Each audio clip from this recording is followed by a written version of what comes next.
Yeah, the title's for real. I didn't lose my mind. It's time to become the best average shooter you can be. Come along with me. No, I haven't gone crazy. Average shooter. You know, the reality is sometimes it's just better to just bring everything out in the open at some point.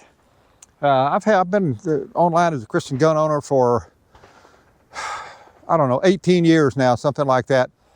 And, you know, I've always been an average shooter. I've never been a great shooter. Everything that I come out and do that I'm able to do, I have to practice for. I have to watch people do it. I have to get some help with it. I have to do it, and I have to practice it over and over and over again. And still, I'm just an average shooter.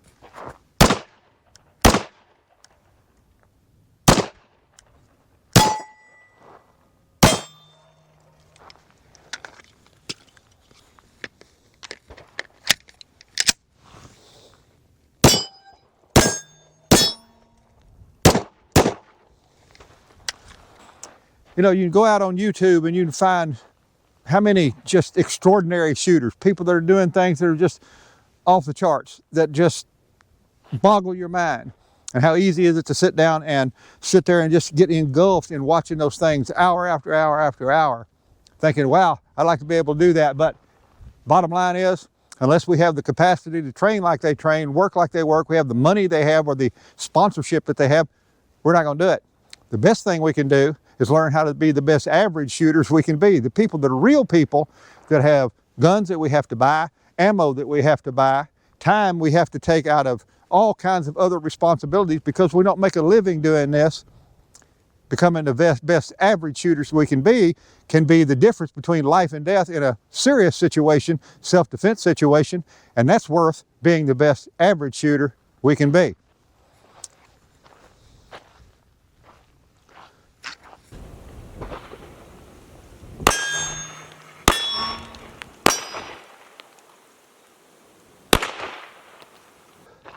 I don't know about any of you. Came out and I tested this new gun last week. And first of all, I had to buy the gun. Nobody sent me the gun.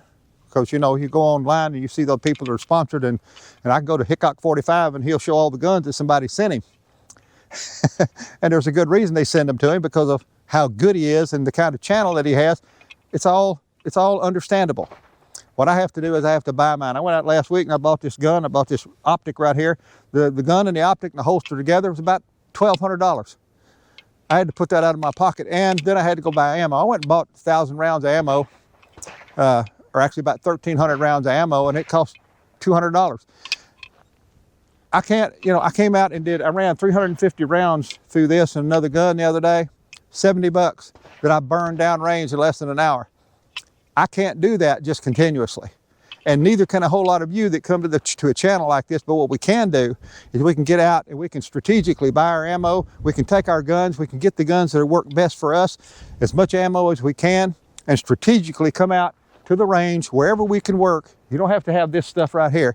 Set up whatever kind of target we can set up in different types of scenarios and act out what could happen, the most likely things that we could have to defend ourselves in, the positions we'd have to get in, and what we would have to do and how we'd have to shoot. And we can do that with a whole lot less ammo and a whole lot less expense and a whole lot less time than having to try to become something we're never going to become unless we can just stop everything else and become shooters. Let's go keep looking at this. Short, close quarter self-defense scenarios are not hard to set up and practice for.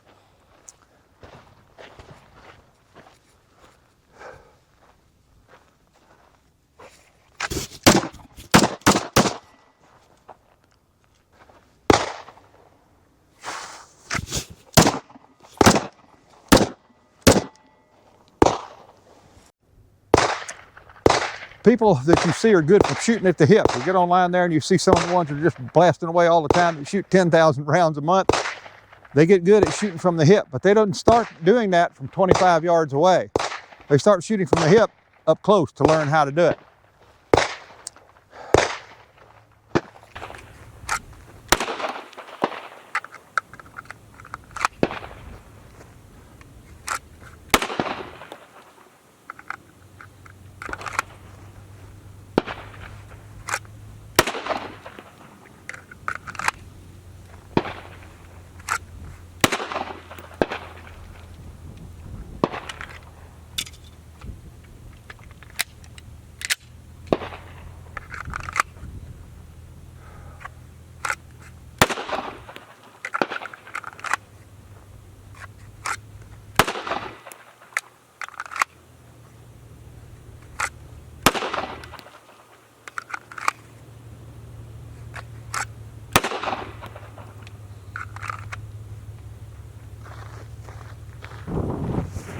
And that's how you start shooting from the hip, just like this right here. And no, I don't do very much of it. That's the reason I'm not very good at it. But shooting from that distance, imagine your self-defense scenarios and how many times they're talked about where it's understood that somebody may be close to you. You have to shoot fast. You haven't got time to aim. But at this distance right here, your shot may have to come from your hip. Right here is where I was pointed. That's where they went. That's what you're looking for. For us average shooters, shooting from the hip is not a matter of getting out and showing off and doing a bunch of gunslinging, which is fun to watch. It's a matter of us learning how to shoot in a practical way from a short distance to defend our life, our family's life, and to keep ourselves alive in a self-defense situation just like that right there, where somebody's coming in close. You don't have time to pick that gun up and aim. You have to get the shots off. That's what it is to us. To an average shooter, we take a few rounds and we bear down on these close range scenarios where we can get a shot off without having to aim, but make those shots effective. Now, another thing us average shooters need to pay attention to is realistic distances. I know we like to go out and watch our favorite YouTube heroes shooting steel out 25, 50, 75 yards, just ding, ding, ding, ding, ding, shooting hundreds of rounds. You know, sorry, I can't do that. I don't have the financial wherewithal to provide all the ammo for it. I don't have that much steel. What I have to pay attention to, and what all average shooters need to pay attention to, is realistic distances. Setting up scenarios for your maximum and minimum distances that you could be in a life-threatening scenario, and everything in between those two, the minimum and maximum, and set up shooting scenarios for each one of those. I've got this set up for my maximum distance shooting scenario where I might have to defend myself. Steel down here, these steel hanging targets are at about 20 yards. These over here, about 15 yards. That's about as far as I'm going to be in a, if I ever got into a gunfight and it was further than that, I'd be able probably to get away. But I'm going to be shooting for the steel only this time, those 6 steel targets, at distances that would be close to maximum of what I can imagine myself having to deal with in a self-defense situation. And we can bring in ammo at this point. I talked about ammo and not having the financial wherewithal to provide all that. You know, ammo is expensive. Even coming out and shooting a few boxes can be very, very hard on some people. So it's important to measure your ammo and pay attention to your shooting scenarios and plan it. Planning your shooting scenarios, not just coming out and dumping ammo till you hit something, will go a long way in conserving your money that you spend on your ammo while still using it to your best advantage. I've got 6 targets I'm going to try to shoot steel out here. So I didn't put 15 rounds in my magazine in my gun. I put 6 rounds. So if I miss, I'm out of luck with one of them or 2 of them or however many. But 6 targets, 6 rounds of ammo. I'm conserving ammo, setting up, paying attention to my targets, and doing everything that I need to do as an average shooter to help myself get acclimated to what I might have to do if I was in a self-defense situation with targets out to 20 yards.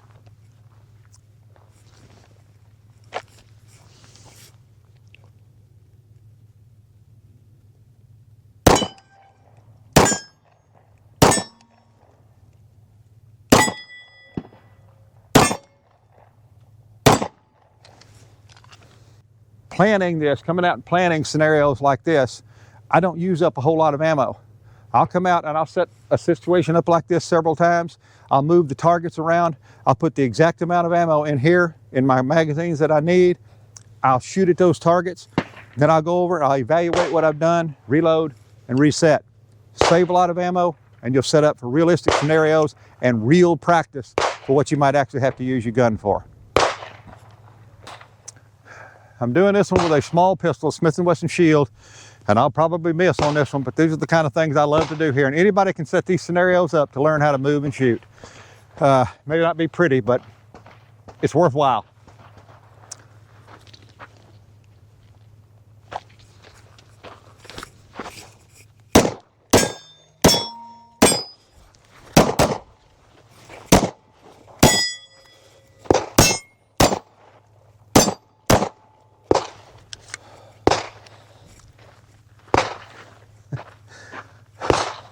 Well, it wasn't as bad as I thought it'd be, but you can see why this kind of drill is really worthwhile for anybody to practice on every once in a while, to learn how to really move and shoot. Worthwhile. Well, I've been out here for about an hour and a half and have been shooting and setting up, resetting targets and resetting the cameras and evaluating what I'm doing and reloading and changing out holsters and doing all these things that I do out here, and got in some good practice, and I only used 75 rounds of ammo. Yeah, that's not very many. And do I like to shoot more than that? Yes, I do. Sometimes I do. I do shoot more than that, but I can't come out and just, financially, I can't just come out and just shoot up unlimited amounts of ammo, as most people that come to this channel are not able to do. Average shooters, that's a wide range of people all over America that can come out and they've got some guns, they can get ammo, they can set up some targets, they can do some things, but they have to limit it to what their capacity is within their life and what that amounts to.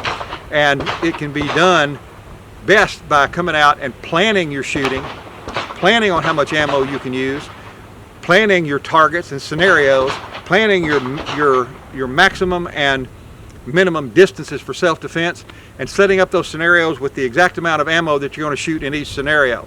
And you'll find yourself coming out using half or even less than half the ammo that you normally use, just loading up and dumping on targets, and get more in and get more out of it than you would doing it the other way with lots more ammo expended. Average shooters, that's not to insult anybody, that's people just like me that can come out, set up targets, pay attention to what they're doing, plan, use the exact amount of ammo they're going to use for the targets they're going to shoot, and do that on a regular basis. Spend a lot less money and be a lot more effective in training and practicing for things that could really happen where you might have to use your gun in self-defense. I'm Mark Rogers. As always, I'll see you again soon in another Christian gun owner video.